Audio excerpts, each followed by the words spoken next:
bom dia a todos os participantes, bom dia ao nosso orador convidado, o Dr. Tiago Piló. Muito obrigado por estarem aqui hoje com a AIP para esta análise e reflexão sobre um tema que está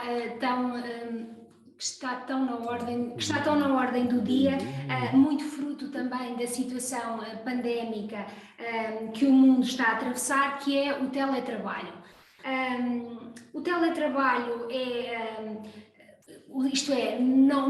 o trabalho à distância não é novo, nem é de agora, é uma realidade que já existe há algum tempo e que se tem vindo a desenvolver com o aparecimento das novas tecnologias que vieram permitir que a realização de certas tarefas e atividades pudessem ser feitas a partir de qualquer local do país, qualquer local do mundo, inclusivamente. No contexto atual e face às novas exigências e desafios, o teletrabalho tem também constituído uma forma alternativa que certas empresas encontraram para manter a empregabilidade e a flexibilidade dos próprios horários de trabalho. No entanto, todos nós sabemos que nem todos os setores de atividade podem praticar o teletrabalho e também é verdade que o teletrabalho não se adequa a todos os colaboradores, a todos os trabalhadores. Assistimos desde já ao debate também do impacto que o teletrabalho tem, por exemplo, na saúde mental dos colaboradores, face ao isolamento, face à perda ou à diminuição dos contactos sociais, dos contactos com os colegas de trabalho, ao aumento da ansiedade, ao aumento do consumo de medicamentos e também à ideia de que com o teletrabalho o trabalho passou a morar nas nossas casas, passou a morar connosco, quando até há uns tempos atrás essa era uma realidade muito mais distante. Isto para dizer, portanto, que a temática do teletrabalho levanta desafios para todos, levanta desafios para as entidades empregadoras, para os trabalhadores, mas não só. Levanta também problemas para os médicos do trabalho, para as seguradoras, para as entidades fiscalizadoras e reguladoras. Portanto, em suma, estamos perante uma nova realidade, com novos desafios, mas que inevitavelmente temos que enfrentar e temos que dar resposta e encontrar as soluções. Também para isso, e nesse sentido, foi publicada a lei agora em dezembro, que faz e que modifica o regime do teletrabalho e, portanto, que vai trazer novas regras a partir de janeiro de 2022. Nesse sentido, a AIP entendeu ser de todo pertinente fazermos uma abordagem técnica, uma abordagem jurídica com as empresas nossas associadas e não associadas sobre esta temática do teletrabalho. Iremos, pois, hoje neste webinar saber o que é que vai mudar a partir de janeiro de 2022 no regime do teletrabalho, desde a noção do teletrabalho, aos acordos, às despesas e o seu pagamento, ao direito à privacidade do trabalhador, à fiscalização e controle do trabalho, ao direito à desconexão, entre outros, mas serão também abordados temas como temas recentes, com recentes alterações, como as faltas no caso de falecimento descendente e o aumento do salário mínimo para 2022. Para desenvolver todas estas matérias, temos o privilégio de contar com a colaboração e a parceria do Dr. Tiago Piló, advogado da Sociedade Vieira de Almeida, portanto a quem desde já saúdo e muito agradeço a colaboração e disponibilidade que sempre tem manifestado para colaborar e participar em eventos da AIP, portanto o nosso profundo agradecimento à Sociedade Vieira de Almeida e ao Dr. Tiago Piló em particular. Tiago Piló é licenciado em Direito pela Faculdade de Direito da Universidade de Lisboa, tem pós-graduação em estudos europeus pela mesma faculdade, é advogado inscrito na Ordem dos Advogados com o título de advogado especialista em Direito do Trabalho, integra a Sociedade Vieira de Almeida desde 2001, é advogado da área laboral, onde tem desenvolvido toda a sua atividade nas áreas do direito do trabalho, emprego público, contencioso laboral, contratação coletiva e direito à segurança social, assistindo com regularidade os departamentos de recursos humanos dos clientes da Vieira de Almeida, no que toca nomeadamente à organização e reestruturação das forças laborais. É também docente em diversos cursos de pós-graduação na Universidade Católica do Porto. Dr. Tiago Piló, é um privilégio tê-lo connosco hoje para abordarmos esta temática do teletrabalho. Eu, antes de lhe passar a palavra, daria apenas aqui duas notas sobre a metodologia de funcionamento deste nosso webinar. Portanto, após a exposição do Dr. Tiago Piló, que eu penso que demorará cerca de 30 minutos, 40 no máximo, dependendo do entusiasmo, depois abriremos um espaço para resposta às questões que sejam colocadas pelos nossos participantes, e para isso, portanto, solicitava aos participantes que nos estão a ouvir para colocarem as questões que entretanto lhes tenham surgido no chat, e que depois, portanto, o Dr. Tiago Piló fará o favor e a disponibilidade de responder-nos. Dizer também que iremos disponibilizar a apresentação que o Dr. Tiago Piló vai fazer, iremos disponibilizá-lo aos participantes no final do dia de hoje ou mais tardar na próxima segunda-feira. E, portanto, depois de feitas estas notas quanto ao funcionamento daqui dos nossos trabalhos, eu penso que estamos em condições de dar início com a apresentação do Dr. Tiago Piló. Doutora, a palavra é sua. Muito obrigado, doutora Maria José Chaves. Eu queria começar por agradecer o convite que a AIP me fez para estar convosco neste webinar. É para mim um prazer estar de novo a colaborar com a AIP nestas matérias e, portanto, não queria deixar de começar por vos agradecer o convite.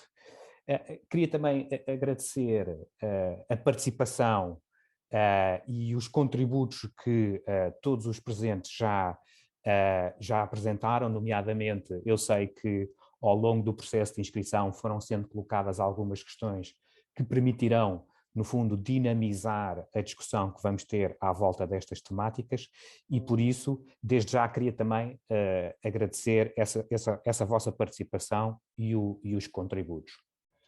Como disse a doutora Maria José Chaves, o chat está aberto para que, ao longo desta manhã, vão colocando questões adicionais, e eu procurarei, com a rapidez possível, responder às mesmas. Dito isto, eu também gostaria de referir o seguinte: estas matérias que vamos hoje falar são matérias muito novas. Há algumas delas, nomeadamente a matéria relativa ao teletrabalho e principalmente a matéria do dever de abstenção de contacto por parte do empregador, estão a levantar muita polémica, muitas questões e muitas dúvidas, e eu irei, ao longo da manhã de hoje, expressar uma série de opiniões sobre as questões mais polémicas que têm sido levantadas. Essas opiniões só me vinculam a mim. Não refletem, essas opiniões não vão refletir, seguramente, posições formais expressas, quer da AIP, quer da Vieira de Almeida, a Sociedade de Advogados que eu represento. E, portanto, certas ou erradas, essas opiniões só me responsabilizarão a mim. E por isso, uma vez que a doutora Maria José Chaves já me lançou aqui o primeiro desafio, que é ter cerca de 30 a 40 minutos para correr a apresentação, vou começar desde já pela apresentação, e agradecia que me confirmassem que o ecrã está a ser partilhado em condições.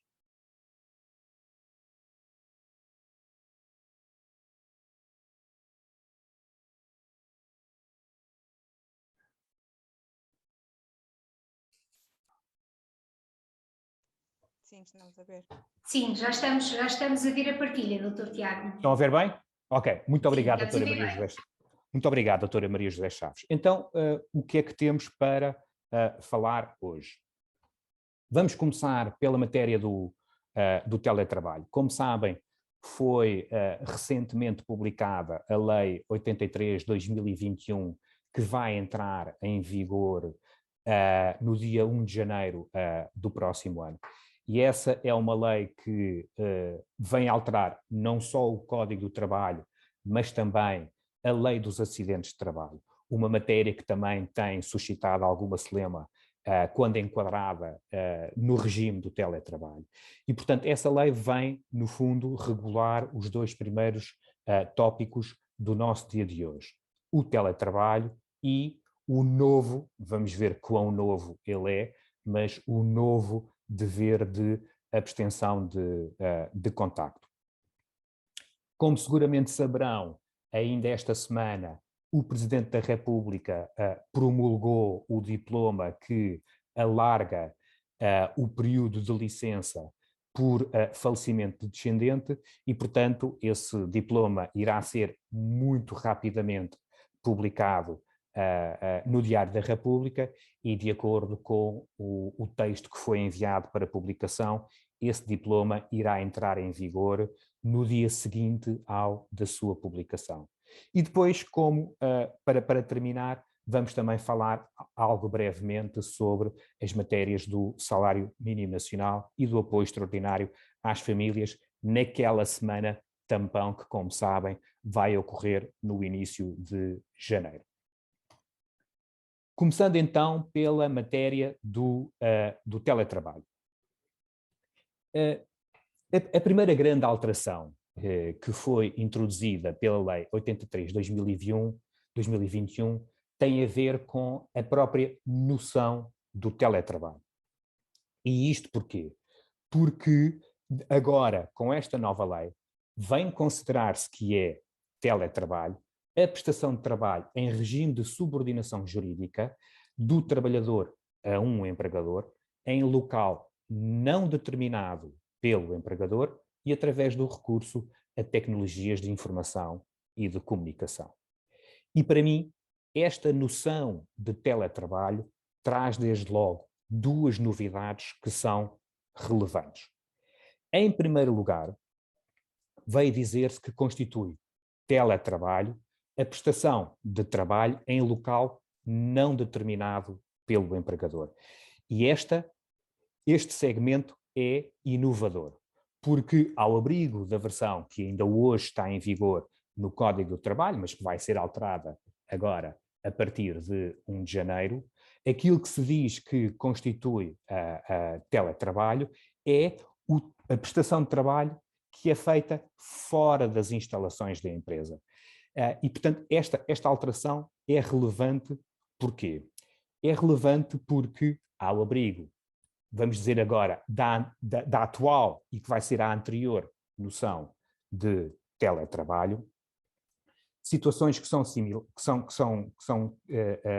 muito comuns, como uma empresa que tivesse uma rede de delegados comerciais espalhada ao longo do país, que constituem eles células autónomas de trabalho, ou uma empresa que tivesse trabalhadores também espalhados ao longo do país para servir os seus clientes, nomeadamente em tarefas de manutenção de equipamentos, mas em que essas pessoas fossem os técnicos de manutenção, fossem os delegados comerciais, não iam habitualmente às instalações da empresa e, portanto, no fundo, trabalhavam de forma completamente autónoma, mas num território designado pela empresa.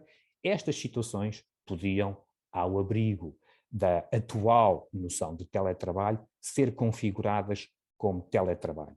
Agora, com a nova noção de teletrabalho, em que, na matéria do local, se diz que só constitui teletrabalho a prestação de trabalho em local que não seja determinado pelo empregador, parece-me que este é um forte argumento para dizer que essas situações, a dos delegados comerciais e dos técnicos de manutenção, e apenas estou aqui a dar dois meros exemplos, essas situações já não se enquadram na noção de teletrabalho. Ao invés, uma outra alteração relevante é o facto de a nova noção de teletrabalho ter retirado o requisito da habitualidade do trabalho fora da empresa. O que pode significar que, ao abrigo desta nova noção de teletrabalho, e esta foi uma das questões que eu sei que foram colocadas durante o processo de inscrição, ao abrigo desta nova noção de teletrabalho, em que o requisito da habitualidade caiu, podemos aqui encontrar um argumento para dizer que os modelos híbridos, ou seja, aqueles modelos em que a pessoa alterna entre o modo presencial de prestação de trabalho e o modo remoto também de prestação de trabalho, esses modelos híbridos passam a poder enquadrar-se nesta noção de teletrabalho, o que levará, inevitavelmente, que esses modelos híbridos passem a ter que respeitar todas as regras, quer as antigas, quer as novas, sobre esta matéria. Saliento ainda que numa posição que é, de certo modo, inovadora, o Código do Trabalho vai aplicar-se, algumas matérias do Código de Trabalho no regime do teletrabalho vão também aplicar-se àquelas situações do trabalhador independente, mas em que esteja em situação de subordinação económica ao empregador. Este conceito de subordinação ou de dependência económica é um conceito que não está concretizado no Código do Trabalho e, portanto, admito que passará a ser uma matéria que venha a ser discutida nos tribunais. De qualquer modo, o que acontece com esta novidade? Algumas disposições típicas de uma relação de trabalho subordinado, nomeadamente as disposições relativas a equipamentos, à organização, direção e controle do trabalho, ou matérias como a privacidade e a segurança e a saúde no trabalho, passarão também a aplicar-se quando o trabalhador independente esteja em regime de teletrabalho. Passando para o acordo para a prestação de teletrabalho. Como sabem, desde sempre que a prestação de teletrabalho estava sujeita a um acordo entre o empregador e o trabalhador, sendo a exceção algumas situações em que o trabalhador tinha o direito de exigir do empregador a prestação de teletrabalho, e já vamos ver essas situações porque o leque foi alargado com esta revisão do Código do Trabalho, mas desde sempre que na gênese do teletrabalho esteve um acordo escrito. Esse princípio mantém-se com esta revisão e, portanto, o acordo escrito continua a ser necessário, mas vieram aqui introduzir-se algumas alterações que eu gostaria de chamar a vossa atenção. Desde logo, é importante vocês terem presente que o regime do teletrabalho foi incluído no leque daquelas matérias que podem ser reguladas por convenção coletiva, mas desde que essa regulação, por comparação à regulação legal, seja em sentido mais favorável para os trabalhadores. Quer isto dizer que o regime legal, e é sobre esse que nos vamos debruçar esta manhã, o regime legal vai estabelecer um patamar mínimo de proteção dos trabalhadores, e esse regime legal só pode ser alterado e sempre em sentido mais favorável para os trabalhadores por convenção coletiva. O que quer também dizer que esse mesmo regime legal se pode ou não ser afastado em condições mais favoráveis para o trabalhador por acordo individual, vai ser uma matéria que também vai ser muito, muito discutida. O que a nova lei vem agora dizer é que o acordo para a prestação de teletrabalho pode ser um acordo que seja celebrado com uma pessoa que já esteja ao serviço da empresa ou um acordo que seja celebrado no momento da contratação. Como vos disse, esse acordo é um acordo que tem que ser celebrado por escrito. Pode esse acordo ficar a constar ou do contrato de trabalho ou de um documento autónomo ao próprio contrato de trabalho, o que será normal acontecer naquelas situações em que o teletrabalho é acordado com uma pessoa que já se encontre ao serviço da empresa. Há, contudo, aqui um aspecto que eu também gostaria de salientar. Aquilo que a lei diz é que esta forma escrita apenas é exigida para prova da estipulação do regime de teletrabalho. Ou seja, o acordo, o documento escrito, é apenas um elemento de prova que, de facto, empresa e trabalhador acordaram na prestação do teletrabalho. Ou seja, se é apenas um elemento de prova, e também é importante salientar, como está no slide, que, de acordo com a lei, a falta de forma escrita não constitui uma contraordenação. Isto quer dizer que a lei também admite que possa haver situações de teletrabalho que não revistam a forma de um acordo escrito. Como é óbvio, não é algo que eu recomendo na medida em que o documento escrito é sempre a forma mais fácil de demonstrar uma determinada situação, mas desde já gostaria de chamar a vossa atenção que, na verdade, a falta de forma escrita não significa que não haja um teletrabalho acordado. A lei admite o acordo verbal para a prestação do teletrabalho e a falta de forma escrita não constitui uma contraordenação e não levará só por si ao pagamento de quaisquer coimas. Um outro aspecto que esta revisão do Código de Trabalho teve muito em conta é a possibilidade de a empresa estabelecer por regulamento interno certas matérias do teletrabalho.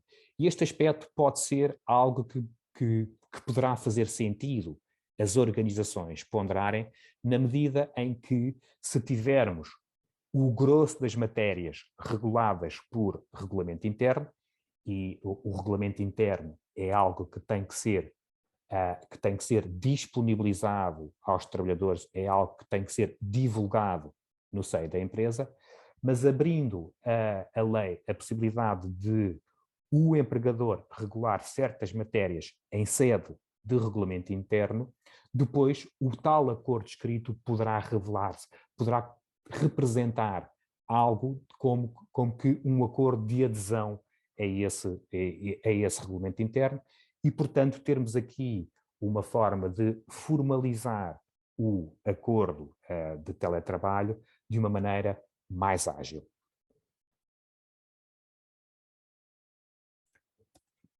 Passando para aquilo que são as menções obrigatórias no acordo para prestação de teletrabalho. Temos aqui diversas novidades com esta revisão do Código de Trabalho, novidades essas que estão assinaladas com o sinal de trânsito de perigo. A primeira novidade é que o acordo escrito tem que indicar qual é que é o regime de permanência ou de alternância entre o trabalho em modo presencial e o trabalho em modo remoto. E, portanto, vamos ter que incluir no acordo uma cláusula que diz, em primeiro lugar, se a pessoa está em modo 100% remoto ou está apenas em modo parcial. E estando em modo parcial, qual é que é a modalidade de alternância entre o modo presencial e o modo remoto. Outra das matérias que passa a ser obrigatório incluir no acordo é a matéria do local de trabalho. Passa a ser obrigatório que se indique o local em que o trabalhador realizará habitualmente o seu trabalho, o qual será considerado, para todos os efeitos legais, o seu local de trabalho. Isto quer dizer que, ao contrário daquilo que a atual versão do Código de Trabalho obrigava, a nova versão que entrará em vigor a 1 de janeiro passa a estipular que o local de trabalho tem que ser uma daquelas menções obrigatórias para o acordo no teletrabalho. E isto depois tem outras consequências que vamos ver mais para a frente, nomeadamente em matéria de proteção dos acidentes de trabalho. A lei também estipula, introduzindo aqui uma rigidez que pessoalmente não compreendo, a lei também estipula que o local de trabalho pode ser unilateralmente alterado pelo trabalhador, portanto, é o trabalhador que vai dizer onde é que, para além do seu domicílio, onde é que irá estar de modo permanente ou de modo transitório a prestar o seu trabalho, mediante acordo escrito com o empregador. Como vocês sabem, uma das situações que caracteriza o teletrabalho é a mobilidade geográfica. As pessoas gostam de poder trabalhar em mais do que um local. Gostam de poder trabalhar quer no seu domicílio, mas também gostam de poder trabalhar noutro local. E esta obrigação de qualquer alteração de local ter que ser comunicada pelo trabalhador e ter que ser objeto de um acordo escrito com o empregador, vai introduzir aqui uma enorme rigidez numa modalidade que se pretende o mais flexível possível. Outra das menções obrigatórias é o horário de trabalho. Percebemos porque é que, na perspectiva do legislador, é importante que o horário de trabalho esteja estabelecido de forma clara, porque, no fundo, como nós sabemos, uma das intenções por detrás desta revisão legislativa foi seguramente a proteção do trabalhador, nomeadamente naquelas situações em que as pessoas passaram a trabalhar muito mais horas do que aquelas que trabalhariam em modo presencial, e por isso é que o legislador veio agora obrigar à inclusão do horário de trabalho. Continuando, outra das menções obrigatórias que é uma novidade é a necessidade de ser incluído no acordo a retribuição, bem como as prestações complementares e acessórias. E, por último, o acordo terá também que incluir a periodicidade e o modo de concretização dos contactos presenciais feitos pelo empregador, de modo a diligenciar no sentido da redução do isolamento do trabalhador. Este foi um dos aspectos que a doutora Maria José Chaves, na abertura deste nosso evento, salientou. Todos sabemos os impactos que a obrigação de prestação de teletrabalho, os impactos que isto teve na saúde mental dos trabalhadores. E é precisamente para combater esse isolamento que a lei agora vem a obrigar que o próprio acordo venha a indicar esta periodicidade e o modo de concretização dos contactos presenciais, sendo que, se o acordo for omisso nessa matéria, esses contactos têm que ocorrer com intervalos não superiores a 2 meses. Quanto à possibilidade de oposição ou não à proposta de teletrabalho, e ainda sem entrarmos naquelas situações em que o trabalhador tem direito ao teletrabalho, já vamos ver isso num slide mais à frente, mas no que respeita à prestação de teletrabalho, criaram-se aqui 2 mecanismos em que, por um lado, a proposta pode surgir por iniciativa do empregador ou a proposta pode surgir por iniciativa do trabalhador. E o regime subsequente não é igual em função de quem toma a iniciativa. Se a iniciativa for tomada pelo empregador, o trabalhador pode recusar passar a prestar trabalho no regime do teletrabalho, sendo que esta recusa por parte do trabalhador não tem sequer que ser fundamentada. Ao invés, se a proposta de passar a trabalhar em regime de teletrabalho, seja num modelo total ou parcial de teletrabalho, se essa proposta for da iniciativa do trabalhador, e desde que, naturalmente, a atividade do trabalhador seja compatível com o teletrabalho, a proposta do trabalhador só pode ser recusada pelo empregador desde que essa recusa seja feita por escrito e com indicação do fundamento da recusa. O fundamento, esse não está previsto na lei, e, portanto, os fundamentos que o empregador irá invocar para recusar que o trabalhador possa passar para um regime de teletrabalho serão aqueles que, no caso concreto, se justificarem, mas o empregador passa a ter que comunicar ao trabalhador a sua recusa, e essa recusa não é livre, não é totalmente livre. É uma recusa que tem que ser fundamentada. Vieram também introduzir-se alterações relevantes no que respeita à duração e à forma de cessação do acordo de teletrabalho. E, portanto, veio desde logo criaram-se aqui duas figuras: o acordo de duração determinada e o acordo de duração indeterminada. Começando pelo primeiro. O acordo de duração determinada, ou seja, o acordo que tenha um prazo certo, este prazo certo não pode ter uma duração superior a 6 meses. No máximo, serão 6 meses. O acordo pode-se renovar por iguais períodos se nenhuma das partes declarar por escrito, até com 15 dias de antecedência, que não pretende a sua renovação. Não existe aqui um limite de renovações e, portanto, a única coisa que a lei determina é um prazo máximo de duração do acordo e de 6 em 6 meses, qualquer das partes, empregador ou trabalhador, podem pôr termo a este acordo. Se o acordo de teletrabalho for, ao invés de duração indeterminada, qualquer das partes, empregador ou trabalhador, pode pôr termo a esse acordo, a qualquer momento, desde que, para o efeito, dê um pré-aviso de 60 dias. Criou-se também aqui a figura de um período experimental do acordo de prestação de teletrabalho. Veio dizer-se que, em qualquer das modalidades, seja de duração determinada, seja de duração indeterminada,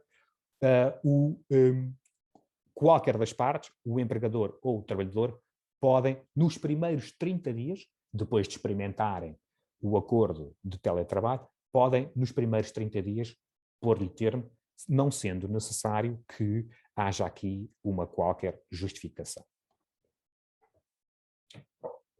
Como referi, há aqui algumas situações em que o trabalhador tem o direito de exigir do empregador o teletrabalho. Algumas dessas situações já vêm da versão atual do Código de Trabalho, mas há outras que são uma novidade. E, portanto, o trabalhador tem direito a pedir, a exigir do empregador que passe a um regime de teletrabalho, desde que, obviamente, a sua atividade seja compatível, nos casos de violência doméstica, nos casos de filhos até 3 anos, e, agora, esta constitui uma novidade. Esta novidade não se aplica às microempresas, ou seja, às empresas até 10 trabalhadores, e, portanto, no seguimento de uma diretiva comunitária que veio introduzir algumas matérias de maior equilíbrio entre a vida profissional e a vida privada, veio estabelecer-se a possibilidade de, nos casos em que o trabalhador tenha filho entre os 3 e os 8 anos de idade, há 3 situações em que o trabalhador pode exigir do empregador o teletrabalho. Nos casos em que haja famílias monoparentais, nos casos em que dos ambos progenitores só um deles é que tem condições, seja pela questão do funcionamento da empresa, seja pela compatibilidade da sua atividade, mas só um dos progenitores é que comprovadamente reúne condições para o exercício da atividade em teletrabalho. E, por último, também naqueles casos em que ambos os progenitores reúnam essas condições, veio-se criar a possibilidade de ambos terem o direito de exigir do seu empregador a prestação de trabalho em regime de teletrabalho, desde que ambos o façam, não ao mesmo tempo, portanto, de forma intervalada, tem é que o teletrabalho ser praticado por ambos, em períodos sucessivos de igual duração e com um prazo de referência máximo de 12 meses. Em nenhuma destas situações, a violência doméstica, os filhos até 3 anos e os filhos até 8 anos, desde que estes requisitos, obviamente, estejam cumpridos, em nenhuma destas 3 situações o empregador pode impedir a prestação do trabalho em regime de teletrabalho. Por último, também se veio criar a possibilidade de o cuidador informal poder exigir do empregador a prestação de trabalho neste regime.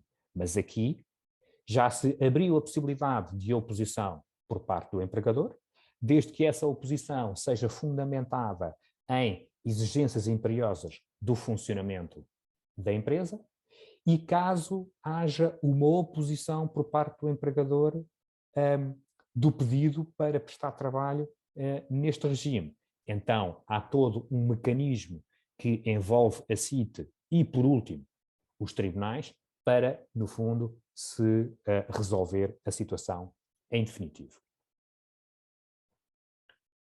Entrando numa das matérias mais polémicas nesta revisão, a matéria que tem a ver com os instrumentos de trabalho e, de seguida, vamos ver também, obviamente, a questão das despesas. Portanto, começa-se por dizer que o empregador é responsável pela disponibilização dos equipamentos e dos sistemas necessários à realização do trabalho nesta modalidade. Abre-se também a possibilidade de ser o próprio trabalhador a comprar os instrumentos de trabalho ou a adquirir os serviços necessários à prestação do teletrabalho, mas nestes casos tem que haver uma concordância do empregador quanto às características e preços, não só do equipamento, mas também dos serviços. E, por exemplo, estamos a pensar do trabalhador que vai comprar um portátil e que vai contratar um serviço de internet para a sua casa. As condições para o uso destes instrumentos de trabalho devem ser definidas no próprio acordo ou no caso de ser estabelecido em regulamento interno.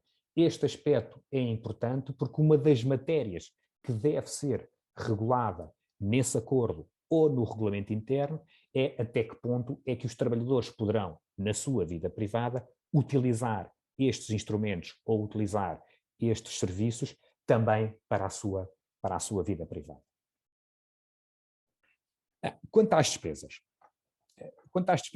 E tendo aqui presente também as questões que foram colocadas durante o período de inscrição para este webinar e também porque sabemos que tem sido das questões mais debatidas nos meios de comunicação social.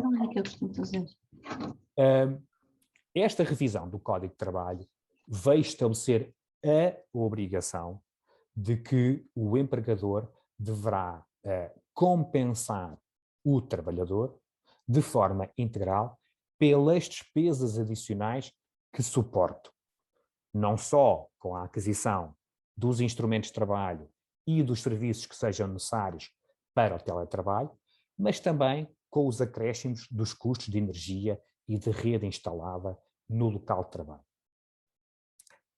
Esta matéria é uma das matérias que mais polémica está a levantar, porque, do ponto de vista prático, isto coloca uma série de dificuldades. Desde logo, coloca a dificuldade de saber como é que se comprova este acréscimo de custos. Aquilo que a lei diz, e por agora vamos ficar apenas com a letra da lei, aquilo que a lei diz é que as despesas adicionais só podem ser aquelas que correspondam à aquisição de bens e serviços de que o trabalhador não dispusesse antes de iniciar a prestação de trabalho neste regime. E, em segundo lugar, o segundo tipo de despesas adicionais, aquilo que a lei diz é que são aquelas que são determinadas por comparação com as despesas homólogas do trabalhador no mesmo mês do último ano anterior à aplicação desse acordo. E eu aqui gostaria de chamar a atenção para uma série de situações que vão levantar seguramente muitas dúvidas. Aquilo que a lei diz é que são despesas do trabalhador. Ou seja, são despesas que tenham sido comprovadamente o trabalhador a suportá-las. Vamos imaginar, por exemplo, o agregado familiar em que ambos os progenitores estão em regime de teletrabalho, mas a fatura das utilities, a fatura do serviço de internet, por exemplo, a fatura do serviço de eletricidade apenas vem em nome de um dos trabalhadores, em nome de um dos membros do agregado familiar. Como é que o outro, que no fundo, por causa da economia do agregado familiar, também participa no aumento de despesas, como é que esse outro vai demonstrar junto do seu empregador que teve um aumento de despesas porque a fatura vem em nome do seu cônjuge? E esta é apenas uma das situações que não tem uma resposta direta na lei. Um outro aspecto que também levanta aqui muitas dificuldades práticas é a obrigação que a lei estabelece de que o empregador tem que pagar esta compensação pelas despesas adicionais imediatamente, após a realização das despesas pelo trabalhador. Após a publicação desta lei, fui várias vezes confrontado com a pergunta de eu tenho que todos os meses olhar para as faturas que os meus trabalhadores vão apresentar e fazer o cálculo daquilo que foi a diferença relativamente à fatura do mesmo mês do ano anterior e, portanto, ver se há aqui uma diferença que a empresa nem sabe se essa diferença se deve à prestação do teletrabalho, até porque não nos podemos esquecer que há um ano atrás, praticamente, havia uma grande parte de nós que continuava em regime de teletrabalho e, portanto, se porventura houvesse, nessa ocasião, um acréscimo de despesas, esse acréscimo de despesas já era determinado pela prestação do teletrabalho, mas já nos perguntaram se, por exemplo, a empresa agora vai ter que montar uma estrutura para, de mês a mês, estar a conferir faturas e, se houver um aumento deste tipo de despesas, compensar o trabalhador no mês seguinte. E, portanto, se me perguntaram se seria possível, por exemplo, em vez de estar a fazer essa conferência de faturas, a empresa passar a pagar um valor fixo todos os meses que serviria para cobrir a eventualidade de haver aqui despesas adicionais do tipo que a empresa está obrigada a suportar. Bom, a verdade é que parece que a lei abre pouca margem a essas soluções alternativas que permitiriam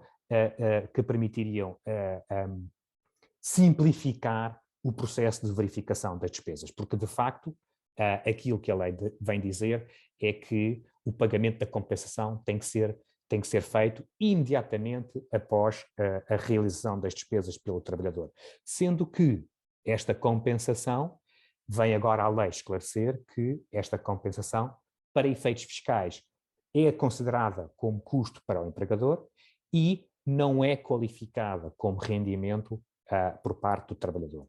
o que quer dizer que, portanto, não vai entrar no IRS do trabalhador. Na matéria da privacidade, houve aqui também uma grande preocupação de proteger o trabalhador e, portanto, vem-se estabelecer que o empregador tem que respeitar a privacidade do trabalhador, tem que respeitar o horário de trabalho, tem que respeitar os tempos de descanso e de repouso da família e que a visita ao local de trabalho, sempre que esse local de trabalho, no regime do teletrabalho, seja o domicílio do trabalhador, requer um aviso prévio de 24 horas, bem como a concordância do trabalhador. E aqui fica desde já a dúvida, e se o trabalhador não der a concordância a que o empregador entre em sua casa, como é que o empregador vai poder concretizar esta prerrogativa que ela lhe dá de poder visitar o trabalhador no seu domicílio. Chamo aqui a atenção para o facto de ser estritamente proibido que haja a captura e a utilização de imagem, de som, de escrita, de histórico, ou o recurso a quaisquer meios de controle que possam afetar o direito à privacidade do trabalhador. E tenho conhecimento de uma série de softwares que têm sido agora comercializados, precisamente que permitiriam este tipo de controle, em que são softwares que até permitem, por exemplo, que sempre que há alguns intervalos regulares, que fosse tirada uma fotografia ao trabalhador para perceber se ele estaria à frente do seu monitor. Este tipo de práticas é estritamente proibida e esta revisão do Código vai estabelecer isto em termos muito claros. A fiscalização do cumprimento destas obrigações cabe à ACT e, portanto, a ACT vai ter aqui, nesta matéria, uma série acrescida de poderes para concretizar a sua missão. Depois, quanto à organização do trabalho, vieram aqui também estabelecer-se uma série de regras que, na prática, eu vejo isto com muita dificuldade de concretização. Por exemplo, veio dizer-se que as reuniões que sejam feitas através de todos estes softwares de videoconferência, esse tipo de reuniões passa a ter que ser preferencialmente agendada com 24 horas de antecedência. E eu pergunto-vos, todos nós já participámos em reuniões via Zoom, em reuniões via Microsoft Teams, naquilo que é o desenvolvimento normal do nosso dia de trabalho, e pergunto-vos quantas vezes é que todas essas reuniões foram convocadas, foram agendadas com 24 horas de antecedência. Veio também estabelecer-se a obrigação de que, sempre que seja necessário que o trabalhador que esteja em teletrabalho se desloque às instalações da empresa, a instalações, por exemplo, de um cliente ou outro tipo de instalações para, por exemplo, receber formação, veio dizer-se que o trabalhador tem que ser convocado com pelo menos 24 horas de antecedência para essas reuniões, sob pena de o trabalhador poder se recusar a estar presente. E também vos pergunto quantas vezes é que isto acontece com essa antecedência. E notem também que tal é a preocupação do legislador nesta matéria, que até se veio dizer que, nestes casos em que haja a obrigação de o trabalhador se deslocar para estar nas instalações da empresa, o acréscimo de despesas terá que ser compensado pelo empregador. No que respeita aos direitos do trabalhador, os direitos do teletrabalhador são, na essência, os mesmos direitos que qualquer outro trabalhador que esteja num modo presencial. Queria apenas aqui chamar a atenção para aquela velha questão que desde o início da pandemia se colocou e que continua a não estar resolvida por esta revisão do Código de Trabalho, que é a matéria do subsídio de alimentação. Esta revisão do Código de Trabalho não veio tomar posição sobre essa matéria, não veio dizer que o trabalhador vai ter direito, em regime de teletrabalho, ao subsídio de alimentação e, portanto, antevejo que, também sobre esta matéria, aquilo que será necessário fazer será sempre verificar, no caso concreto, as condições, as regras em que o direito ao subsídio de alimentação está estabelecido, seja num contrato individual de trabalho, seja numa política interna da empresa, seja até, como será o caso, se calhar mais comum, nas convenções coletivas. Quanto a deveres do trabalhador e do empregador, são deveres que, no fundo, já todos nós estaríamos à espera que estas matérias fossem reguladas nestes termos, nomeadamente há aqui uma grande preocupação de assegurar a manutenção dos instrumentos de trabalho e dos serviços que sejam necessários para a prestação do trabalho neste regime. É também necessário que o empregador faculte ao trabalhador formação adequada para que este possa utilizar cabalmente os instrumentos de trabalho e os sistemas em regime de teletrabalho. Por seu turno, no que respeita a deveres do trabalhador, há também aqui uma preocupação muito grande na matéria da segurança da informação. Como vocês sabem, a partir do momento em que o trabalhador passa a ter um acesso remoto a tudo aquilo que é a informação do empregador, a segurança dessa informação passa a ser uma preocupação muito grande e, portanto, há aqui uma especial preocupação nessa matéria.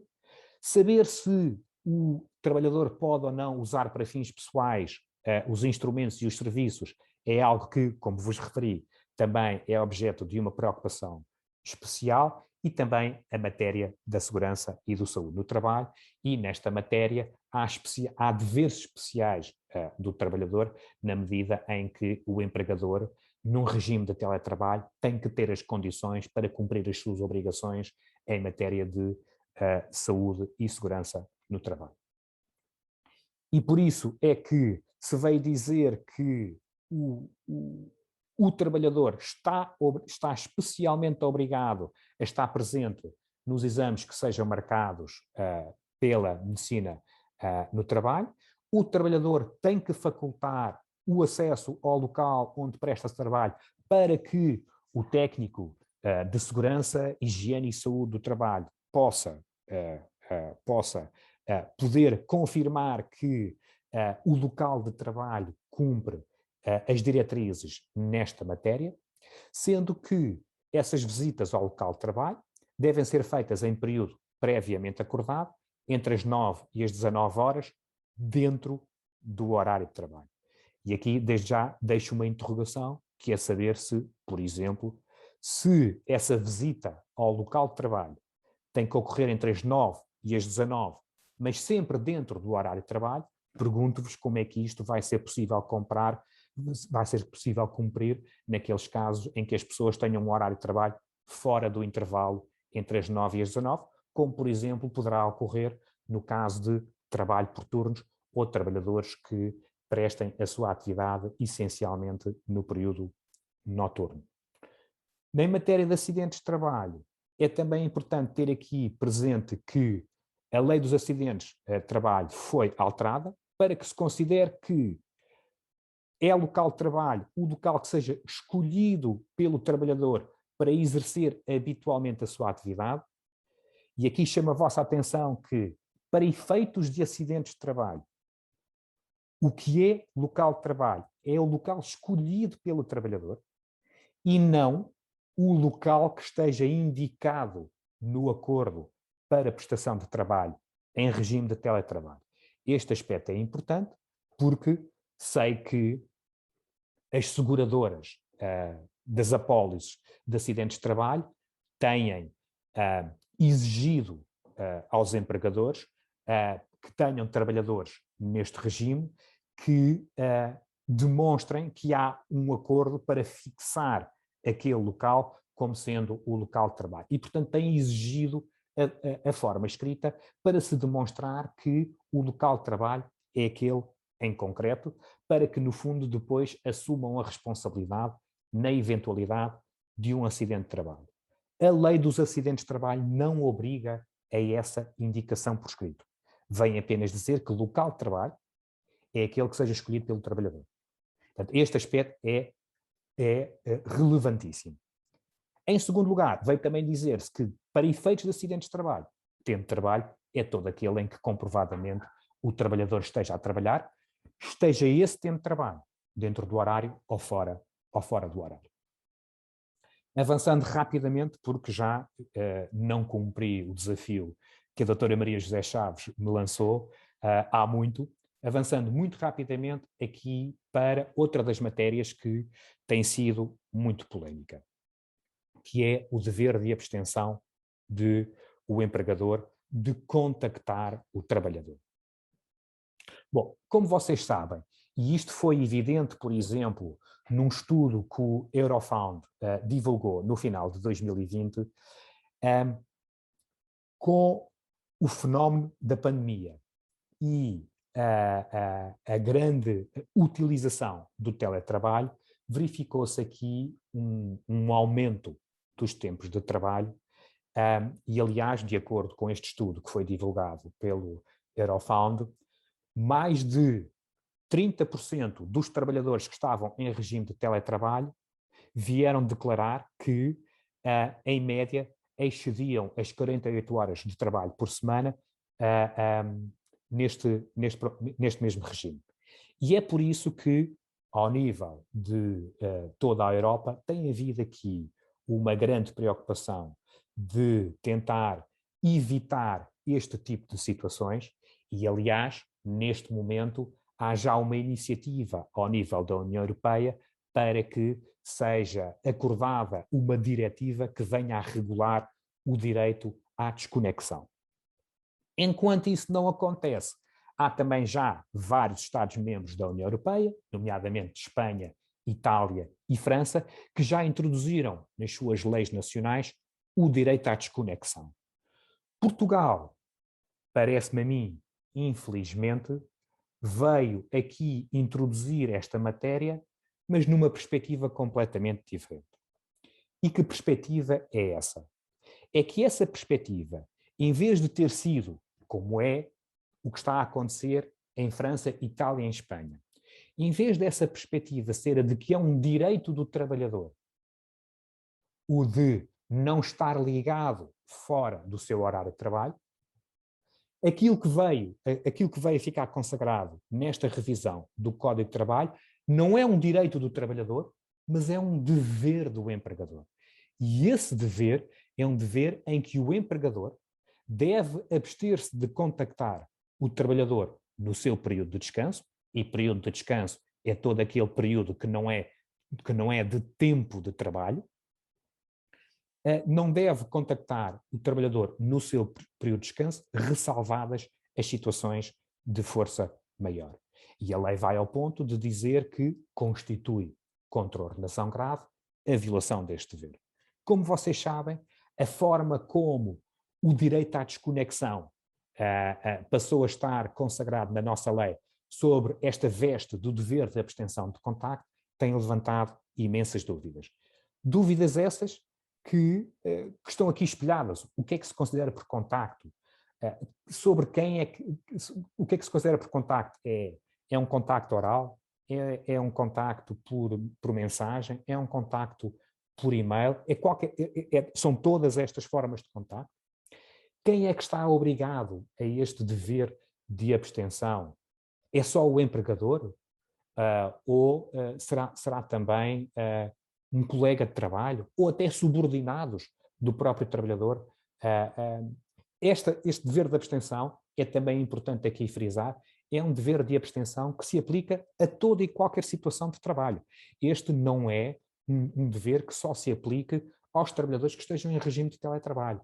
Trabalhadores que estejam em regime de modo presencial, também, relativamente a eles, o empregador tem este dever de abstenção de contacto. Como é que este dever se articula com o regime do trabalho suplementar, com a adaptabilidade, com as prevenções e com a isenção do horário de trabalho, tudo isto levanta muitas dúvidas.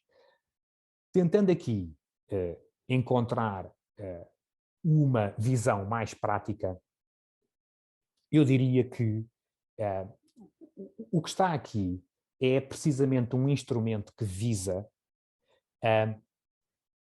combater aquelas situações em que há trabalho fora do horário, trabalho durante os períodos de descanso, mas trabalho esse que depois acaba por não ser qualificado como trabalho suplementar e que acaba por depois não ser pago nem recompensado como trabalho suplementar. E por isso este é um mecanismo que visa combater uma determinada situação que todos nós sabemos que infelizmente é comum. Tenho para mim que este dever de abstenção de contacto não pode ir ao ponto de proibir que, durante o período de descanso, sejam recebidos na caixa de correio eletrónico do trabalhador e-mails. Vejam, por exemplo, uma situação que é muito comum nas multinacionais, em que há pessoas que trabalham em equipa, em diferentes geografias, com diferentes fusos horários, e que, portanto, é normal que essa equipa, no seu todo, trabalhe em diferentes períodos do dia. O facto da equipa trabalhar em diferentes períodos do dia, em diferentes fusos horários, faz com que sejam, ao longo do dia, enviados e-mails. Não me parece que esta prática passe a ser proibida por causa deste dever de abstenção de contacto, porque, a menos que houvesse um pedido expresso para o trabalhador, durante o seu período de descanso, passar a trabalhar, a mim parece-me que o facto de ele apenas receber na sua caixa do correio, sem estar obrigado a consultar essa caixa do correio durante os períodos de descanso, mas pelo simples facto de receber um e-mail na sua caixa do correio durante o seu período de descanso, não me parece a mim que qualifique como uma violação deste dever de abstenção de contacto. Contudo, obviamente tenho aqui que ressalvar que esta matéria vai ser daquelas que seguramente vai dar maior discussão, não só através de inspeções feitas pela ACT, bem como, em última análise, em eventuais litígios em tribunal. Continuando muito rapidamente agora para os últimos temas do nosso webinar. As faltas dadas por motivo de falecimento de descendente, como sabem, as faltas justificadas para essa matéria, quando haja umas faltas justificadas por este motivo, foram alargadas de 20 para 20 dias. Saliento apenas aqui que estas faltas continuam a ser faltas pagas pelo empregador, portanto são faltas justificadas que não levam a perda de retribuição, e numa matéria que já é hoje polémica e que poderia ter sido esclarecida nesta revisão, mas que não foi, ficou por esclarecer se estas faltas dadas por luto, independentemente do tipo de familiar que falece, mas ficou por esclarecer se estas faltas são faltas que são faltas corridas, ou seja, incluem também os dias de descanso do trabalhador, ou se, agarrando no conceito de falta, apenas são faltas em que são descontados os dias úteis. Criou-se também aqui um direito a acompanhamento psicológico. Muito rapidamente, saltando para os dois pontos finais. Como sabem, o salário mínimo nacional foi aumentado para 705 euros. Este é o valor que vai passar a vigorar em 2022, sendo que esse valor era de 665 euros em 2021. Por via deste aumento, que percentualmente foi o maior dos últimos 10 anos, por via deste aumento, que foi excepcional, veio-se criar aqui uma medida excepcional de apoio às empresas nesse aumento, através do pagamento de um subsídio por parte do Estado. Por último, entrando aqui no apoio extraordinário às famílias. Como sabem, vai haver aqui, no início do próximo ano, a semana de contenção, semana essa que em que, regra geral, vai ser obrigatório o teletrabalho. E por isso, uma vez que haverá trabalhadores que, pelo facto de terem filhos pequenos, tenham que faltar porque os filhos não poderão ir à escola durante essa semana de contenção, essas faltas, para que os trabalhadores não sejam prejudicados. Essas faltas vieram, a exemplo do que sucedia com o regime pandémico, veio a criar-se aqui uma regulação de um apoio às famílias que estejam nessas situações. E com isto, dou por terminado, tendo não conseguido cumprir o desafio colocado pela doutora Maria José Chaves, mas dou por terminada a minha apresentação. Muito obrigada, Dr. Tiago Piló. Apesar de ter de facto ultrapassado o tempo também era curto, em bom rigor, também fui um bocadinho sumídica no tempo que lhe atribuí. Foi desafiante. Mas valeu a pena portanto, ter ultrapassado de facto o tempo para nos dar o detalhe, a precisão e a clareza da sua exposição em todas estas matérias, e eu penso que os nossos participantes ficaram de facto muito mais esclarecidos sobre estas temáticas que acabou de abordar. Portanto, os meus parabéns pela apresentação clara, precisa, pela excelente apresentação que nos fez.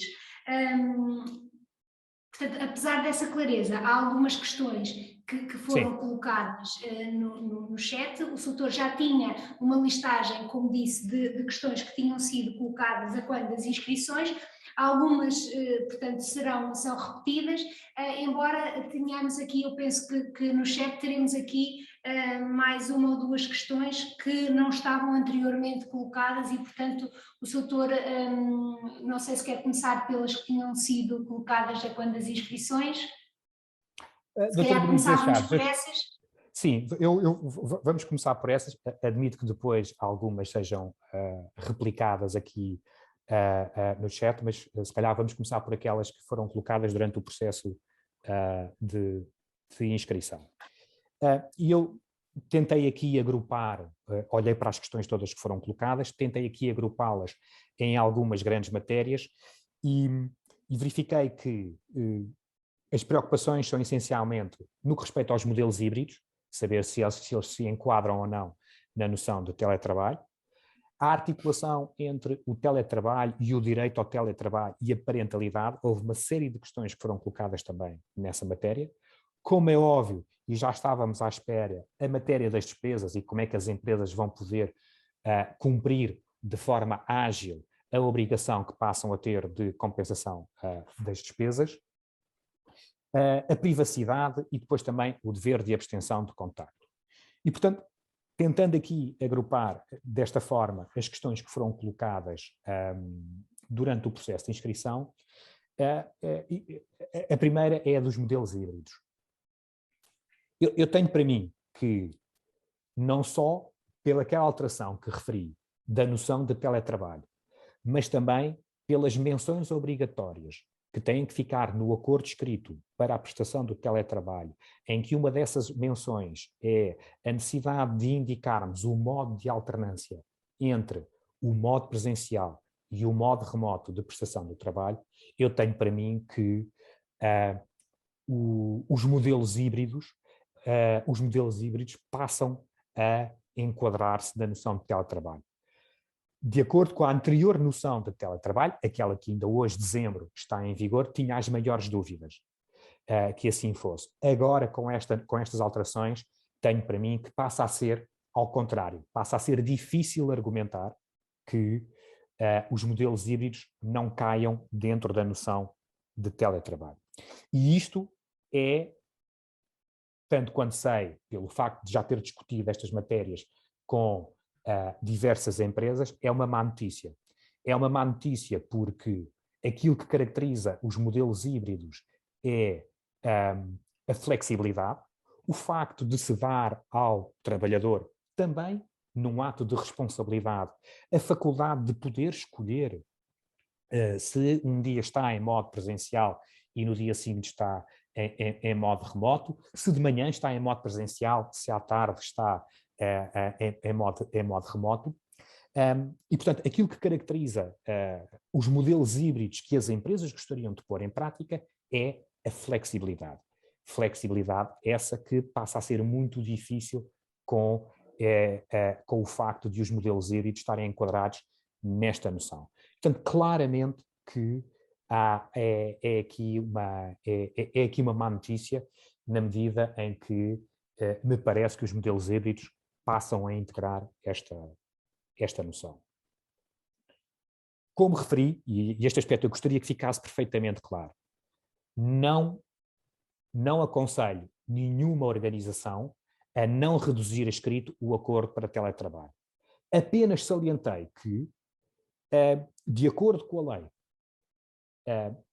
a forma escrita apenas é exigida para efeitos de prova, e, portanto, isto quer dizer que acordos verbais de teletrabalho também são admissíveis, e a falta de forma escrita não constitui uma contratação. O que quer dizer que acaba por ser aqui um contrabalanço à rigidez. Volto a dizer, nunca aconselharei ninguém a que não faça um acordo escrito, mas a verdade é que este contrabalanço existe na lei. E por isso não deixa de ser importante também frisar isso. Perguntaram também quando é o trabalhador a propor, a ter a iniciativa do teletrabalho, o que é que ele tem que demonstrar? Tem que demonstrar muito pouco. Quando é o trabalhador a propor o teletrabalho, os únicos requisitos que a lei impõe é que a atividade seja compatível com o teletrabalho e que haja instrumentos de trabalho disponíveis. E, portanto, é só isto que o trabalhador tem que argumentar, não sendo necessário que o faça de forma mais especificada. Diferente é naqueles casos em que não é por acordo, mas porque há uma justificação no âmbito da parentalidade, o trabalhador tem o direito de exigir o teletrabalho. Aí sim, quando é o trabalhador que toma a iniciativa de chegar junto do empregador exigindo que passe a prestar trabalho em regime de teletrabalho, porque tem uma situação em casa que o legitima, aí sim tem que ser o trabalhador a provar todos os requisitos para esse efeito. E aqui, mais uma vez, as dificuldades práticas são muitas. Veja-se, por exemplo, aquela novidade desta revisão do Código de Trabalho que veio permitir que as pessoas passem a poder exigir o teletrabalho quando os dois progenitores, tendo uma criança entre 3 e 8 anos, esses dois progenitores venham a exigir dos seus respectivos empregadores, portanto podem ser empresas completamente distintas, sem qualquer relação, possam exigir dos respectivos empregadores o teletrabalho. A lei diz que, para esse efeito, ambos têm que estar em regime de teletrabalho, não de forma cumulativa, mas de forma sequencial, e têm que estar em períodos sucessivos e de igual duração. Como é que nós vamos conseguir demonstrar isso junto do nosso empregador, a não ser por declarações de que a situação é mesmo assim, sem grande capacidade de controle por parte das empresas. E, na verdade, devo dizer que esta regulação da possibilidade de o trabalhador exigir o teletrabalho quando tem filhos até 8 anos, que decorre de um compromisso que Portugal tinha ao nível da União Europeia por causa de uma diretiva cujo prazo de transposição até já tinha expirado, a diretiva não obrigava a todos estes requisitos. A diretiva apenas incumbia os Estados-membros de darem aos pais até 8 anos a possibilidade de exigirem o teletrabalho. Foi o legislador português que, na transposição da diretiva para a lei nacional, veio incluir nesta possibilidade uma série de obrigações adicionais que a diretiva não impunha. Tenho para mim que, muito provavelmente, isto vai ser letra morta. E, portanto, uma medida que, se calhar, na sua gene visava facilitar o equilíbrio entre a vida privada e a vida profissional, é uma medida que, se calhar, não vai ser utilizada nas situações em que, de facto, o poderia ser. Houve também uma preocupação de colocar questões no contexto específico das microempresas. Saliento que, naqueles casos em que, como referi, filhos entre 3 e 8 anos, famílias monoparentais, ou naqueles casos em que só um dos trabalhadores é que tem a possibilidade de estar em teletrabalho, porque, por exemplo, o seu cônjuge trabalha num hospital, trabalha numa fábrica, trabalha naqueles serviços essenciais em que o trabalho em modo presencial é obrigatório. Só nestas 3 situações é que as microempresas estão excluídas da obrigação de dar teletrabalho. E por isso, naqueles casos em que, por exemplo, é com fundamento no facto de o filho ter até 3 anos, que o trabalhador exige o teletrabalho, essa obrigação de dar o teletrabalho também se aplica às microempresas. Entrando na matéria das despesas, que se calhar é a matéria que está hoje em dia a criar mais polémica. Eu devo dizer que, infelizmente, o nosso legislador veio criar aqui um mecanismo que, na prática, tenho para mim, posso estar enganado, mas que na prática não vai ser aplicado. Em primeiro lugar, o âmbito da compensação é um âmbito muito restrito. Aquilo que o legislador veio dizer é que são despesas comprovadamente do trabalhador,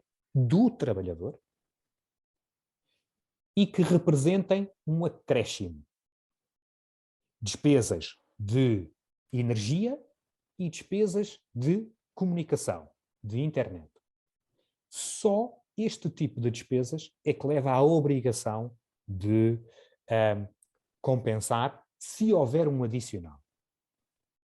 Olhando para as situações mais comuns. Todos nós temos em nossa casa, ou a grande maioria de nós terá em sua casa o serviço de internet já contratado, serviço esse que ainda por cima não é um serviço isolado, é um serviço que é contratado em conjunto com outro, o serviço de televisão, porventura o serviço de telefone fixo, porventura também o serviço de telefone móvel, e em que o valor é um valor fixo, independentemente do consumo que, em sede de dados da internet, venha a ocorrer. E, portanto, se calhar, naquela situação mais comum, nem vai haver um adicional de despesas. Outro tipo de problema que levanta é o facto de serem despesas comprovadamente do trabalhador. O que quer dizer que no seio de famílias, ou quando o trabalhador, por exemplo, há bocado referi o caso do casal, ou quando o trabalhador, por exemplo, vive em casa, na casa de família ainda, em que seja a conta venha em nome do pai ou da mãe. E havendo aí um acréscimo de despesas, mas em que a conta saia em nome do pai ou da mãe, como é que o trabalhador vai demonstrar que houve um acréscimo de despesas? Para facilitar, várias vezes me perguntaram isto, e também já vi aqui no chat, colocaram essa questão, se seria viável um sistema de pagamento de um valor fixo, mensal, que dispensasse a conferência de faturas, a verificação ou não de um acréscimo de despesas. Eu teria algum cuidado na implementação de um sistema desses. Se bem que, obviamente, seja um sistema prático, simples, se bem que, obviamente, será até um sistema que, na perspectiva do trabalhador, será benéfico, é preciso ter aqui algum cuidado, nomeadamente no que respeita ao tratamento fiscal e ao tratamento contributivo que será dado a esse valor. E isto porquê? Porque houve, por parte do legislador, o cuidado de dizer que quando haja uma compensação pelo pagamento de despesas adicionais, essa compensação não será considerada rendimento do trabalho. O que quer dizer que, ao contrário, quando haja um valor que seja pago por conta, mas valor esse que não cumpra todos os requisitos legais, nomeadamente o requisito da conferência das faturas, há aqui a possibilidade de a autoridade tributária considerar que, porque o valor que está a ser pago de modo fixo ao longo do ano, sem conferência de faturas, não cumpre aquilo que é o requisito previsto no Código de Trabalho, é provável que a autoridade tributária olhe para isto e considere que esse valor acaba por ter que ser qualificado como rendimento do trabalho.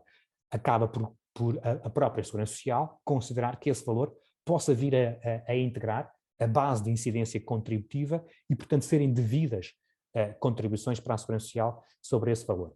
E, portanto, se bem que me pareça que a lei não afasta a possibilidade de um sistema desses ser implementado, desde que, obviamente, o valor que seja pago seja suficiente para cobrir todos os acréscimos de despesa que o trabalhador tenha ao longo do ano, e como sabemos, esse acréscimo de despesa não tem que ser igual todos os meses, pode até e vai seguramente variar nos casos em que ocorra de mês para mês.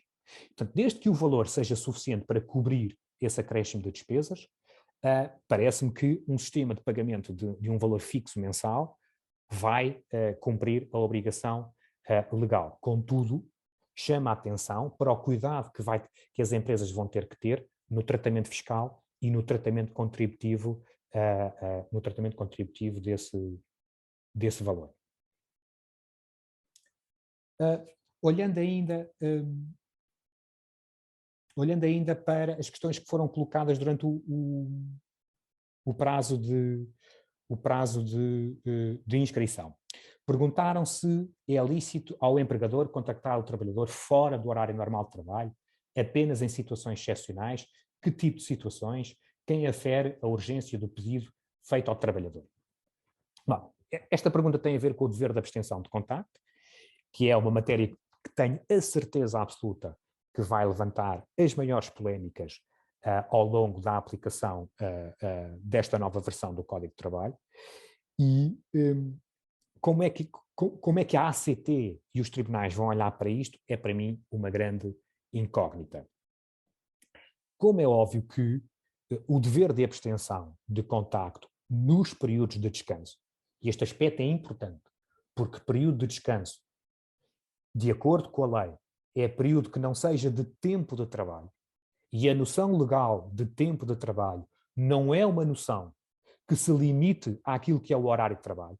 Tempo de trabalho é todo o tempo em que o trabalhador esteja adstrito à realização das suas tarefas.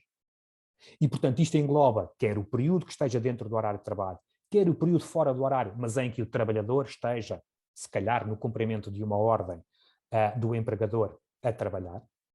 E aquilo que a lei determina é que o dever de abstenção de contacto é durante os períodos de descanso. Ou seja, isto quer dizer que o empregador não está proibido de contactar o trabalhador fora do horário de trabalho. Nomeadamente se existe uma qualquer razão que leva à necessidade de prestação de trabalho imediato, que leva a trabalho suplementar, como é óbvio que este dever de abstenção de contacto não se pode sobrepor à necessidade de haver aqui a prestação de trabalho suplementar.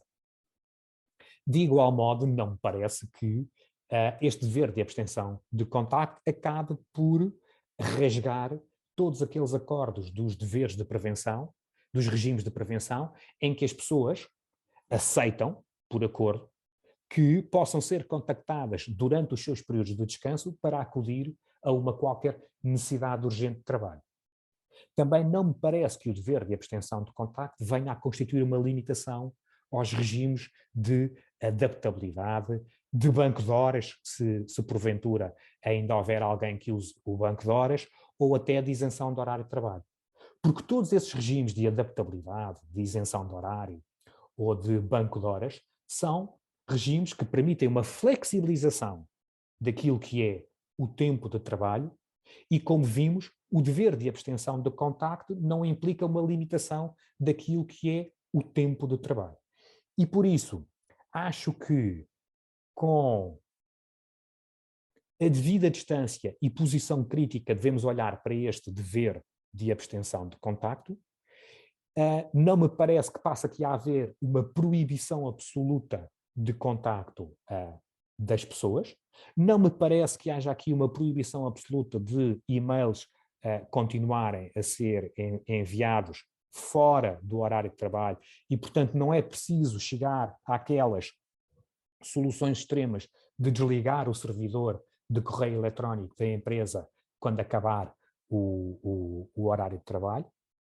Mas também acho que é preciso ter aqui alguma cautela. É preciso ter aqui alguma cautela porque, face à novidade e ao caráter inovador como este dever foi introduzido na nossa lei nacional, por comparação ao direito à desconexão que já foi introduzido nos outros países, também eles Estados-membros da União Europeia, acho que deve haver aqui alguma cautela por parte dos empregadores. E, porventura, uma cautela que poderá fazer sentido, quando esta lei entrar em vigor, é os empregadores divulgarem dentro da sua organização que, obviamente, a empresa vai cumprir a lei e que a expectativa que a empresa tem não é que as pessoas estejam a abrir e-mails fora do seu horário de trabalho. Que a expectativa é que o horário de trabalho seja suficiente para as pessoas cumprirem as suas obrigações ao nível das suas funções. E, portanto, porventura, o que poderá fazer sentido como forma de abordarmos cautelarmente esta novidade é chamar a atenção das pessoas de que a empresa não está à espera que as pessoas estejam em regime de teletrabalho, estejam em modo presencial. A empresa não está à espera que as pessoas estejam 24 horas por dia a abrir e-mails, a responder aos WhatsApps, a olhar para os SMS e a responder a esses contactos. Bom, com isto, fiz aqui uma resenha muito breve das questões que foram colocadas durante o período de inscrição e naturalmente não tive grande oportunidade de me debruçar sobre as questões que foram colocadas aqui no chat. Doutora Maria José Chaves, não sei se teve esse benefício que eu ainda não tive de olhar para estas questões e se há aqui alguma que eu porventura não tenha abordado nesta resenha. Sim, a grande maioria das questões que são colocadas, portanto, o Soutor já respondeu agora nestas questões, neste período de questões. Há aqui uma questão que é colocada e que penso que poderemos clarificar, que tem a ver com as deslocações e, portanto, naquela lógica de que o trabalhador em teletrabalho terá que se deslocar ou deverá, inclusivamente, deslocar-se à empresa periodicamente, se essas deslocações do local do teletrabalho para a empresa têm de ser remuneradas e suportadas por quem? Pela entidade patronal ou pelo trabalhador? Pois, sendo matéria de despesas, claramente que o nosso legislador não ia avançar com uma solução prática e ágil. E, infelizmente, a exemplo do que vimos relativamente às despesas de comunicação, também aqui se criou um sistema muito complicado. Portanto, tentando aqui desmontar a obrigação de pagamento destas despesas de deslocação. Estamos a falar de despesas, obviamente, no regime do teletrabalho, só aplicável a quem esteja num regime de teletrabalho e, portanto, se no modelo híbrido a pessoa está em modo presencial, nos dias em que está em modo presencial, obviamente que a deslocação de casa para a empresa não tem que ser paga.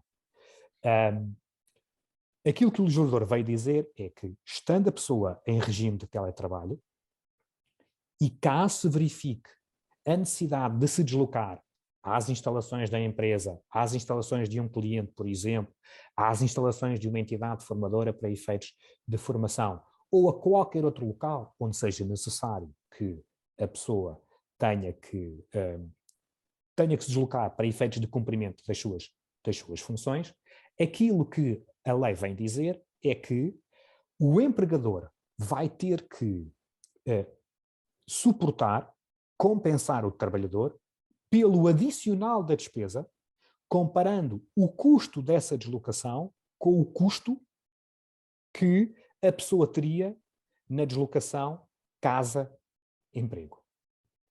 E, portanto, há aqui duas contas que têm que ser feitas.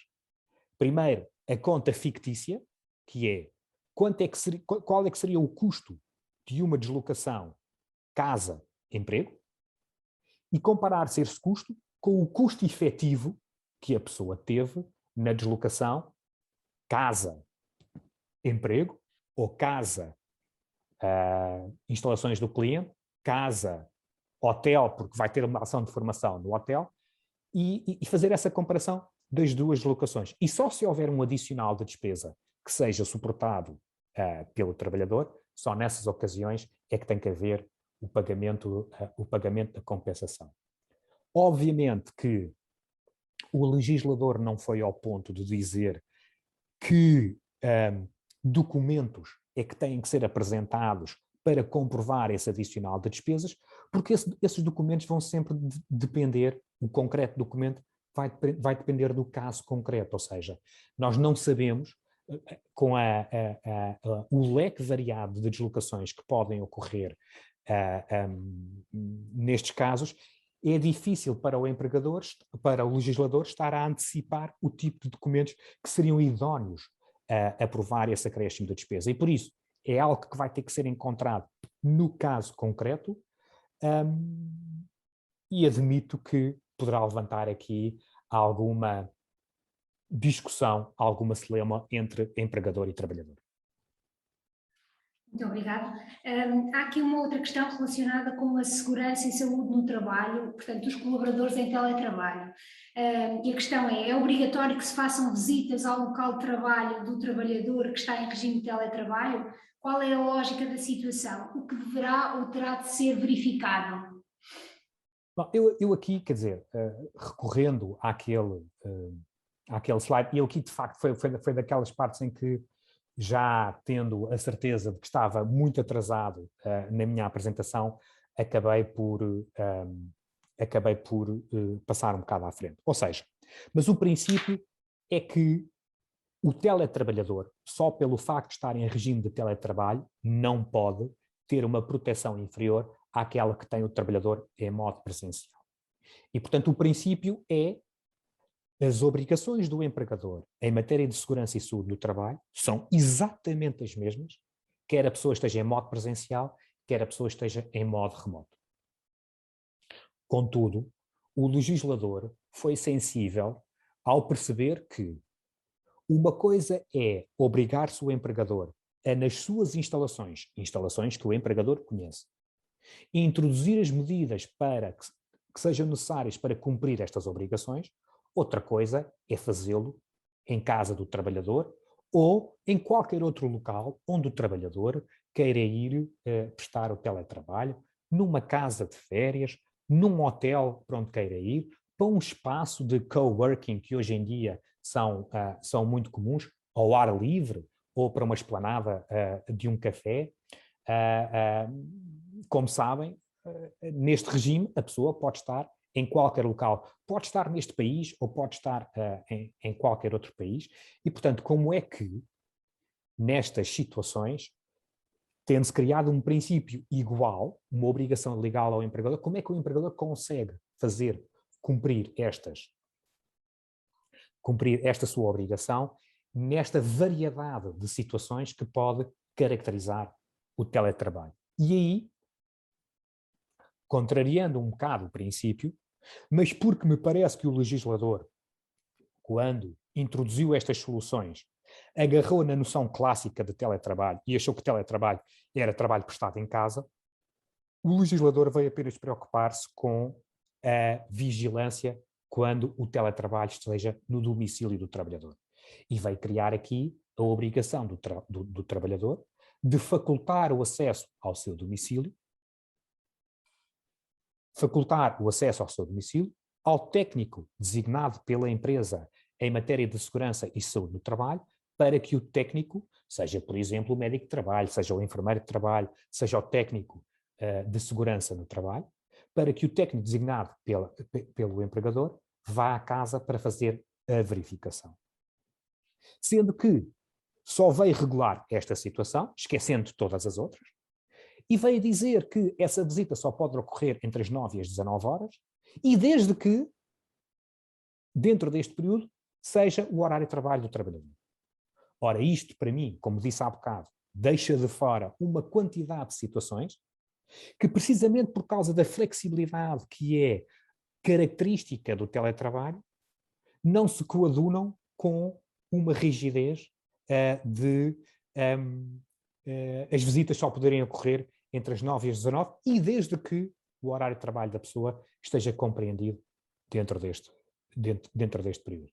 E, portanto, vejo que nesta matéria, na verdade, vai ser muito difícil ao empregador cumprir integralmente as suas obrigações, nomeadamente verificar se o espaço que o trabalhador escolheu no seu domicílio ou em qualquer outro local que decidiu escolher para estar a exercer as suas funções, se é um espaço que cumpre, do ponto de vista ergonómico, todas as obrigações nesta matéria.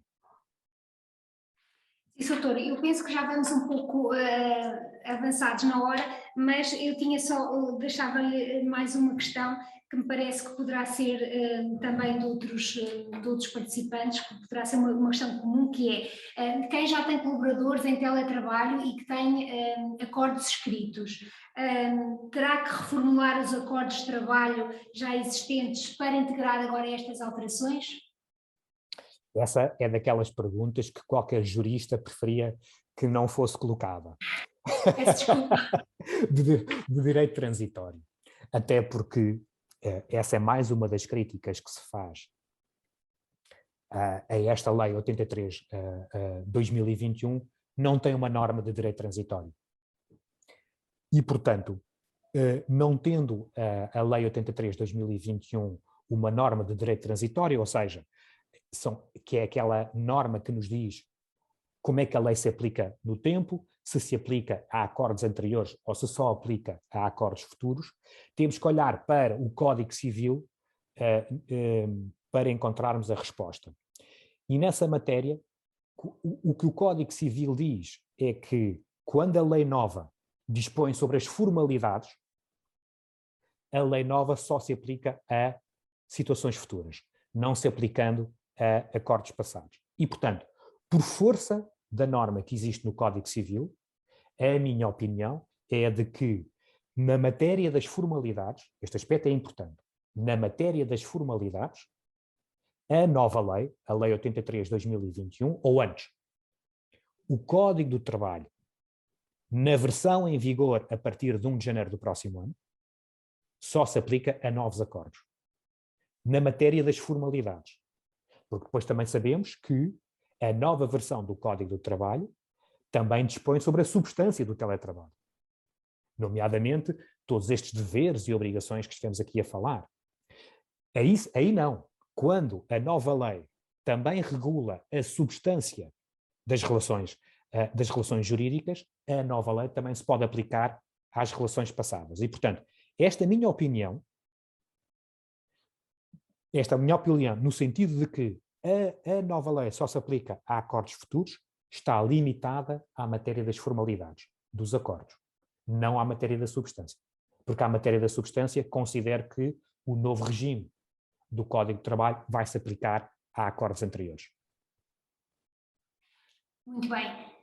E por fim, se calhar ainda há aqui mais algumas questões que foram colocadas, mas eu penso que face ao avançar da hora não poderemos responder. Há aqui só mais uma talvez, que é numa empresa em que toda a gente está em teletrabalho, que está em teletrabalho há meses, que margem existe para justificar negar o acordo de teletrabalho a um trabalhador? Esta também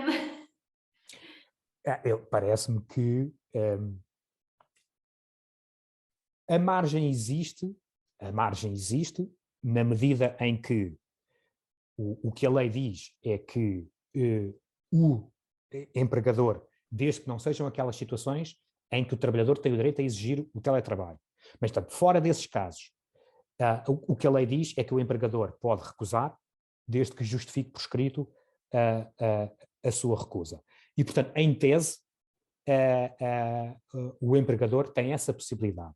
Contudo, parece-me que se está toda a gente em teletrabalho e apenas há um que está em modo presencial e é esse que quer também passar para teletrabalho, acho que uma recusa neste quadro limite é uma recusa que, com alguma facilidade, poderá vir a ser qualificada como discriminatória. E, nessa medida, uma recusa que acaba por ser questionável também do ponto de vista laboral. Doutor, muito bem. Doutor, muito obrigada. Eu penso que mesmo nas questões abrangemos o leque dos temas que foram respondidos após a sua apresentação, pelo que, se eu concordar, daríamos aqui por terminado este webinar, doutor. O que é que Claro que acha? sim, claro que sim. Temos que respeitar também a hora a que nos comprometemos com as pessoas. Eu, do meu lado, lamento ter-me alargado na parte da apresentação. Tentei aqui imprimir um ritmo um bocadinho mais dinâmico, mas espero obviamente que tenha sido esclarecedor. E antes de passar a palavra de novo à doutora Maria José Chaves, queria de novo agradecer a participação de todos os presentes. Vejo aqui pelo chat que, de facto, houve aqui a intervenção de várias pessoas e isso, obviamente, ainda que neste modo, à distância em que ainda estamos, permite introduzir aqui uma dinâmica que ajuda imenso ao esclarecimento das questões e, portanto, desde já agradeço os contributos de todos e face à quadra em que estamos, não posso deixar de acabar para desejar a todos um Feliz Natal e um Feliz Ano Novo, e que 2022 traga tudo de bom e se calhar um legislador um bocadinho mais preocupado com estas matérias e que vá a tempo de emendar a mão e esclarecer alguns dos aspectos que estão por esclarecer com esta nova lei. E mais uma vez, claro, também não posso deixar de terminar em agradecer de novo o convite que me foi feito pela AIP. Doutor, nós aqui agradecemos a excelente apresentação e esclarecimento das dúvidas que foi feito pelo doutor. Aliás, no chat continua a haver imensas mensagens que vão exatamente nesse sentido, da excelente Obrigado. Apresentação esclarecedora que foi feita. Portanto, a mim resta-me também agradecer mais uma vez a sua disponibilidade, a sua presença e também desejar-lhe um bom Natal e uma boa passagem de ano. Tal como a todos os participantes, que agradeço mais uma vez o facto de terem de facto escolhido estar hoje aqui durante uma hora e meia a ouvir esta excelente apresentação do Dr. Tiago Piló. Muito obrigada a todos e um bom dia. Obrigada. Obrigado, bom dia.